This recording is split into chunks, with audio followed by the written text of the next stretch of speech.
Hello Doc, gumamit po ako ng Azelane soap. Sinunod ko naman po yung wala pang 15 seconds bubble foam lang, pero para nagkaroon po ako ng burn patches sa face. Stop ko na po ba? Hi Tash! Yes po, stop muna natin. So, kailangan po kasi nating malaman if yung pasyente po ay gumagamit din ng other actives.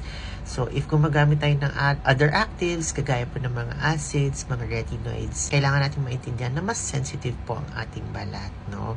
So, yung balat natin, if gumagamit tayo ng acids, is continually renewing.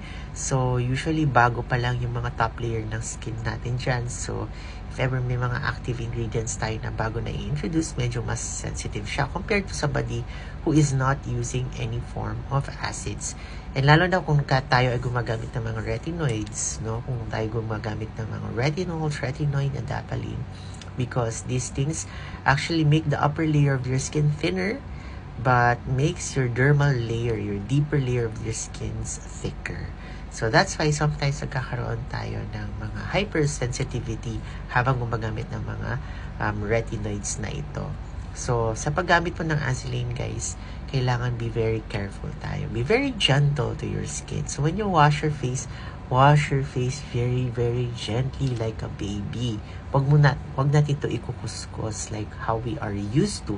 Kasi dati, guys, nung marami pa akong acne, naiisip ko, pag kinukuskus ko yung mga anti-acne foam gel or mga soaps ko, feeling ko mas effective siya. Actually, hindi pala yun tama. Because the actual friction itself, without even the soap, can cause frictional dermatitis. And that can actually also strip the very delicate layer of your top layer of your skin, which can cause irritation. This can also cause inflammation, which can also drive more acne to come out.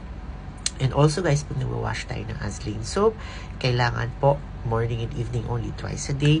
Huwag natin itong dadagdagan. Kasi pag dinagdagan natin more than twice a day, baka po magkaroon na naman tayo ng irritation. Kahit gano'n pa ka-mild, guys, ang ating soap or ating facial wash, basta hindi po tama ang paggamit nito, maaari tayo pa rin magkaroon ng irritation. So, if feeling mo nagkakaroon ka ng irritation with it, stop muna siya for 1 week. Then try to reintroduce it again. But this time, be very gentle to your skin when you wash your face, no? Huwag nating kukuskusin. Imagine mo yung face mo is like a baby skin when you wash it. 15 seconds lang, nothing more than that. But if you're still unsure, you can directly message me here in TikTok and para ma-investigate natin kung ano ba talaga ang nangyari.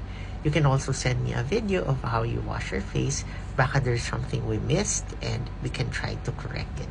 Thank you so much. Alright, guys, for more acne tips, follow me and Basta Acne DMD. Bye!